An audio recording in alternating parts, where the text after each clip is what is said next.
instead of putting your time and energy towards the air and towards the freaking walls, put that time and energy towards yourself, because you hold the power. You hold it. You're a god.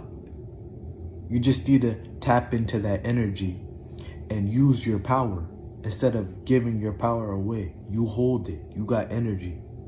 Now use it.